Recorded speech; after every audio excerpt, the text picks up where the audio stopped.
Hello everyone, it's been a while since I have made a video, but today I wanted to share sort of how I have been playing fighting games as of late and how it's been sort of a huge help for my hands and for my ergonomics in general. So for those who don't know, I've been dealing with chronic hand pain and chronic hand issues for about 5 years now, 4 to 5 years, and unfortunately it's undiagnosed and a little bit complicated, but it's been a big impediment for my ability to play fighting games consistently and sort of over the years, which used to be like my main passion and one of my main hobbies. And so then recently I found a new method that I've been using that has helped me out quite a bit and has allowed me to play daily with minimal pain as long as I keep the sessions relatively short, but it's been really great and I've been sort of finding my love for fighting games again. And spoiler alert, or I guess not spoiler, but it does have to do with using an analog stick. And so today what I wanted to do is go into why this is good from an ergonomic point of view, and it's a very low impact way of fighting games. I'll compare it to a couple different controller styles and go over why the analog stick is used by very, very few people within the fighting game community to play fighting games, and there are real reasons.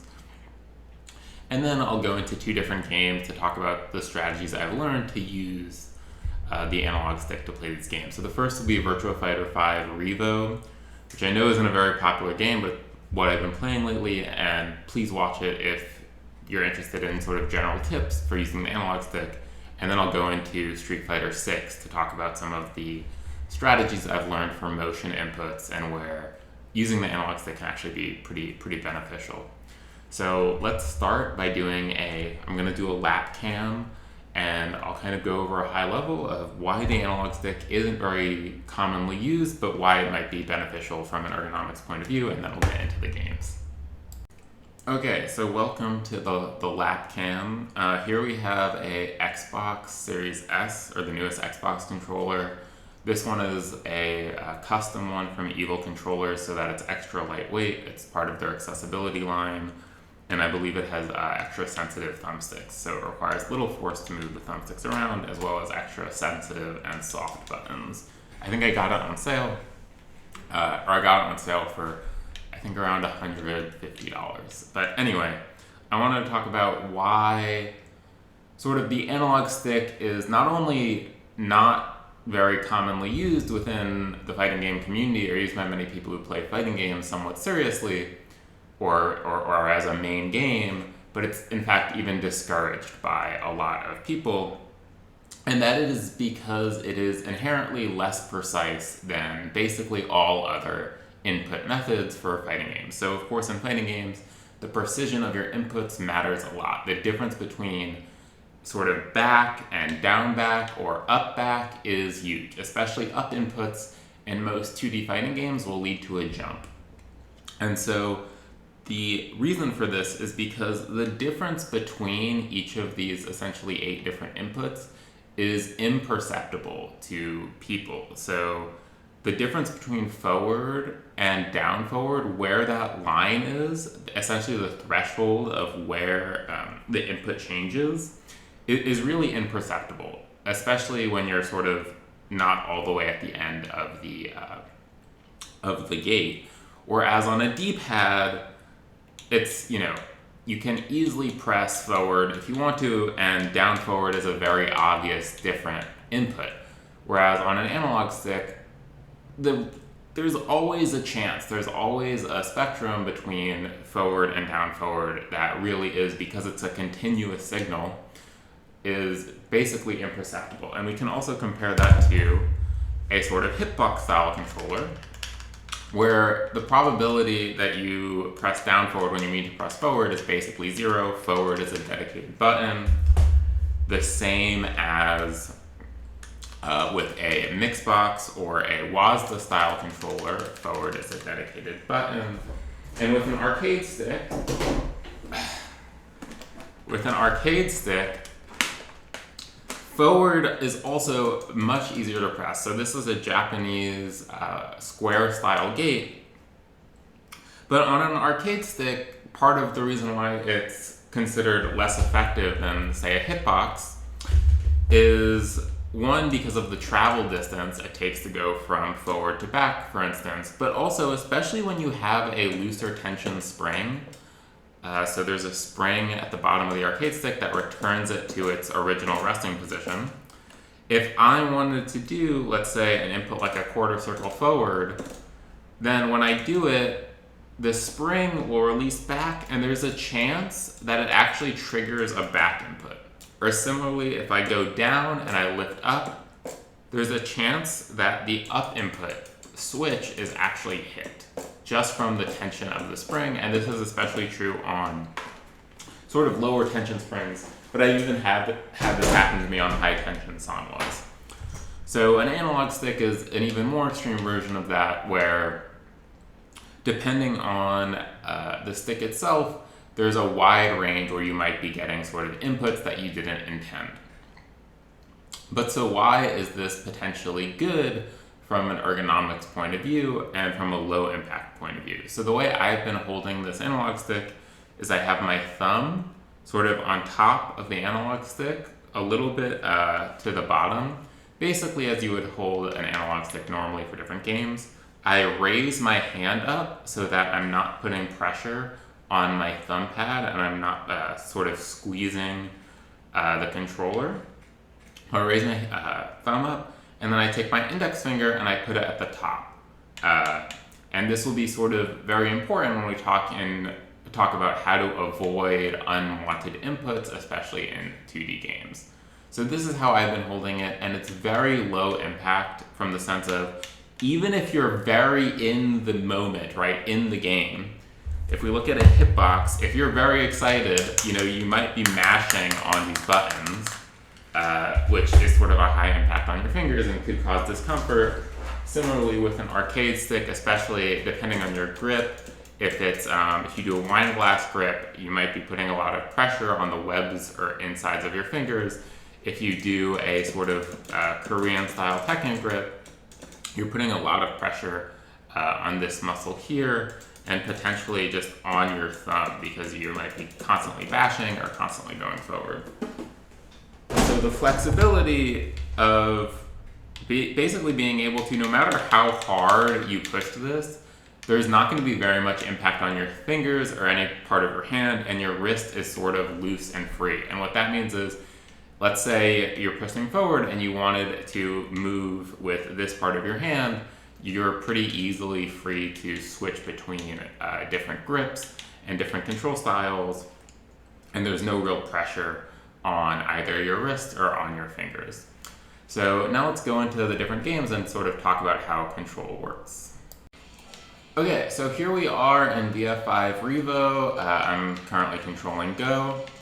And let's talk a little bit about the basics of using the analog stick. So what I've been doing, and sort of a key is to do whatever you find comfortable and to mess around, but here's sort of my basic introduction and guide. So for down, what I do is I push my index finger down and I keep my thumb on top of the index finger, applying a very little bit of pressure. I'm sort of moving with both fingers at the same time, with the main force coming from my index finger. Down forward, I'm basically using both my fingers and a bit of my wrist movement. So my wrist is moving, and what this does is it kind of gives me a large amount of flexibility and freedom, which helps counter fatigue. So then for down back, I push the stick with my index finger, and again, I keep my thumb on top of the stick. So for back, I basically only use my thumb for back. I'm not really sure. You can incorporate the index finger, but the index finger, based on this grip, tends to be better for down inputs. For up back, I do actually keep my index finger on the top and push from the bottom of my thumb. For up, I push from my thumb and basically, again, keep my index finger sort of on the top, almost laying against the bottom of the controller. And then for up forward, I kind of use both fingers as well and push with my thumb. And so let's talk about how to get over the biggest problem, or sort of how to mitigate the biggest problem of using the analog stick, which is undesired inputs. So if I do forward here, and you look at the input display on the left-hand side of the screen, towards the bottom is the most recent input. I'm doing forward, and it's getting a lot of forward inputs, but you'll see occasionally there's a diagonal, or even a back in there, if I just press forward and let go. If I just press forward and let go, I get a lot of these undesired inputs. And so the strategy and the main sort of key point is you always want your index finger or your thumb or the base of your fingers, if you're playing like this, to be in contact with the analog stick. So you don't ever want to release the analog stick just by itself, because you'll get these sort of unwanted, potentially sort of game costing inputs. And what having this grip does, where you basically always have a finger on the controller, so you can see here I'm quite a bit more safe, is your fingers are doing what a spring in an arcade stick and a gate would normally do, which is they're returning the stick back to neutral. So I'm gonna get some misinputs because it's inevitable on an analog stick, but I've gotten a lot better and pretty consistent just by ensuring that when I push forward, because I always have contact on the analog stick, it will zero out. There's a dead zone, and this will keep it in the dead zone. And so if I wanted to do, for instance, back forward, okay, demo effect, back forward, then I can do it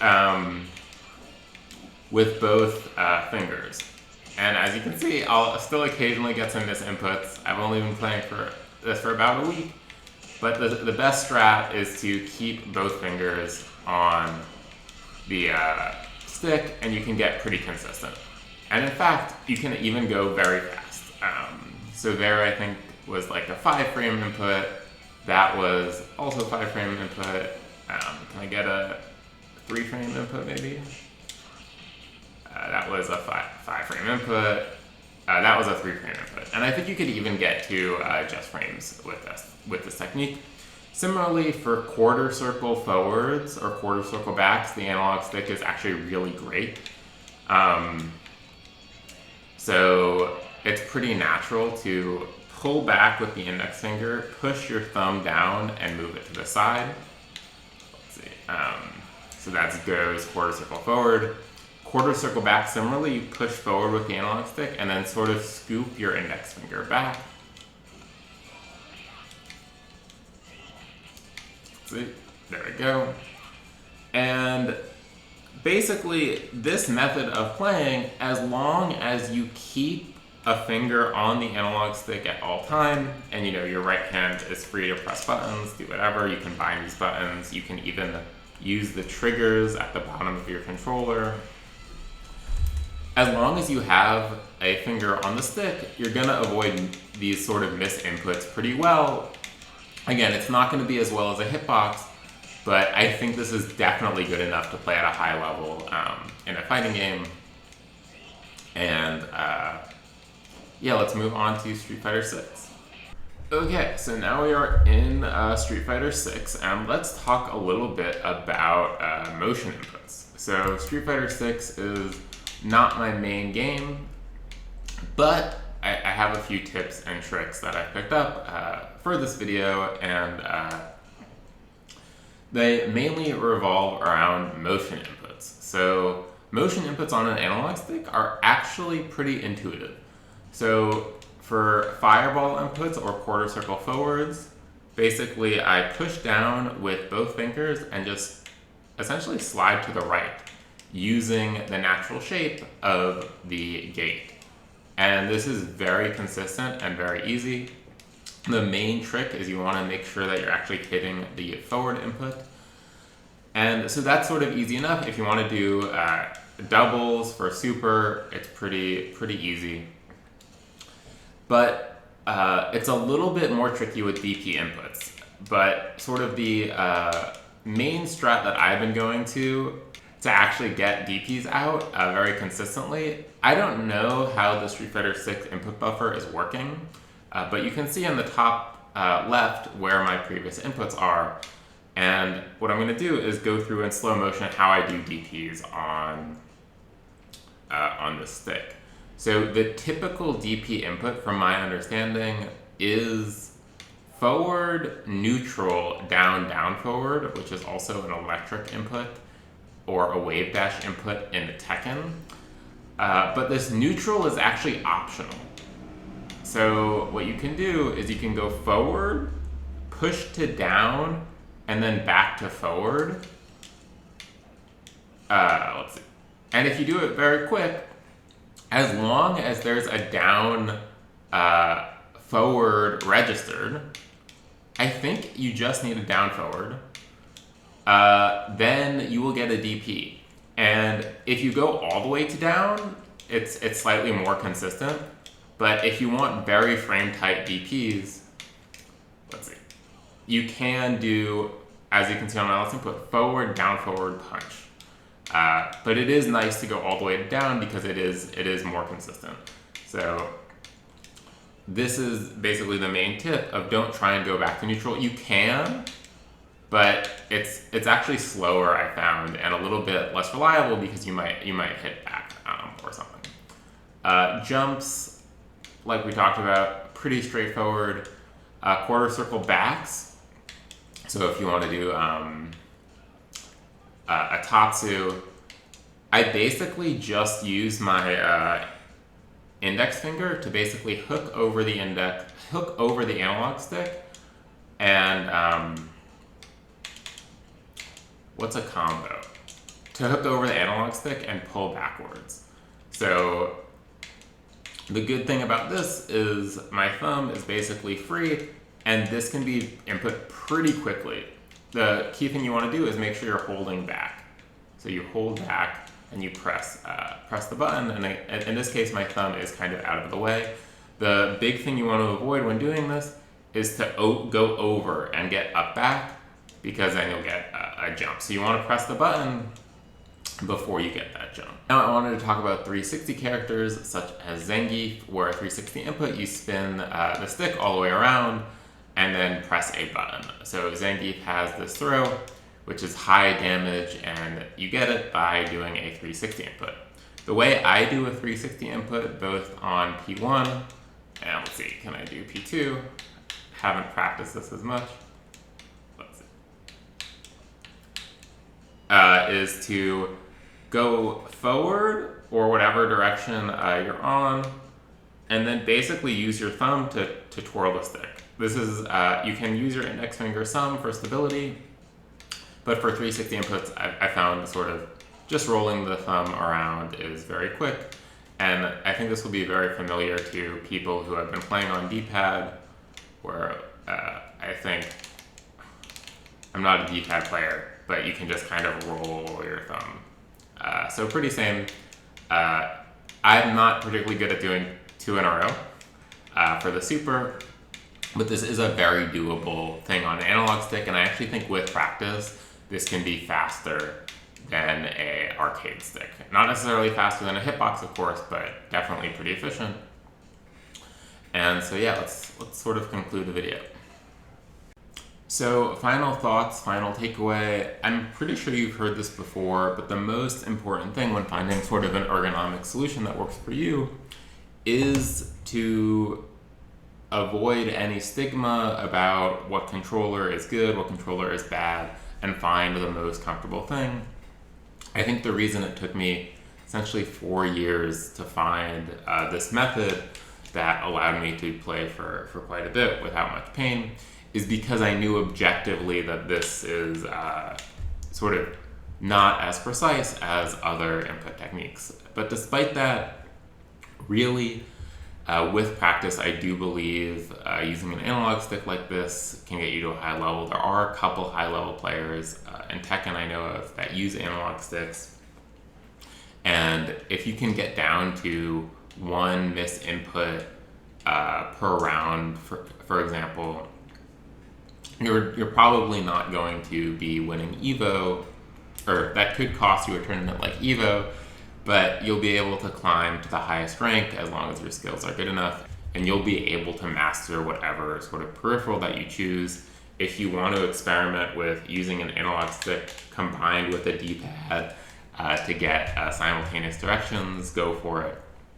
But the most important thing is to really experiment. And if this is something that means a lot to you as a hobby, I'm hopeful you'll be able to find a peripheral that works for you. Don't be afraid to go to a local tournament, ask people to try stuff out, and also don't be afraid to make use of what you have, right? I haven't been using a pad for fighting games because I enjoyed having specialized peripherals, but they just didn't work for me, and I tried to use something that I already had, and it turns out to have worked quite well. So thank you for watching. Good luck on your ergonomic journey. I hope you'll be able to find a method that works for you and that we can all enjoy fighting games together. Thanks.